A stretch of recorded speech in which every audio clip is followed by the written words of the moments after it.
So have you ever stopped to think, why is education the way that it is? Why do we have everyone in the same class, learning the same thing at the same time, relatively at the same pace? We have our years divided into semesters. You have course information kind of arbitrarily divided into specific individual courses where it might not naturally go together or should be connected with something else. We're actually on a 19th century Prussian model. That's what a lot of American education is based on. So it's this really old Prussian model. And that's actually created to create uniform industrial age workers. We're going to have everyone kind of getting the same thing and coming out the same at the other end, which is clearly not what we need in today's society. That's like the last thing we need is uniform industrial age workers. We also have a really narrow focus and narrow idea of what education is. Have you ever done something that was really difficult and thought, why doesn't this count for something? Like, I'll give you a great example of that. When a couple weeks ago, my wife and I went camping for a week for her birthday in the middle of September.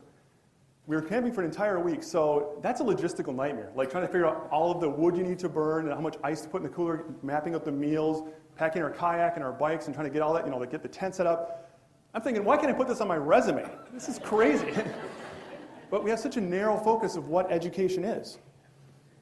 One of the worst things about our current model is not being focused on mastery learning. So from K through 12 and into college, in most courses, a 70% is passing. How is a 70% passing? You're missing almost a third of the information.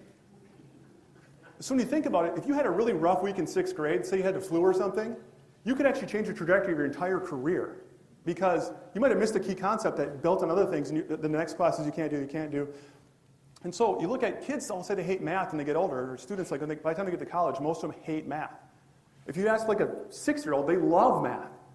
Because if you miss a couple key concepts, it gets really difficult down the road. And that's why you have so many people coming in and having remedial courses because they might have just missed a concept. So this lack of mastery learning is one of the worst things happening, I think, right now in higher education and also on K through 12. We've had almost nonstop growth in the number of students. So around at World War II, at the end of World War II, like 5% of people went to college. It's been going up pretty much every year since then. So this has kind of led to a business model in a lot of institutes of higher education that's based on this never-ending growth. The problem is in the future, that is not sustainable. We are not going to have never-ending growth forever in education.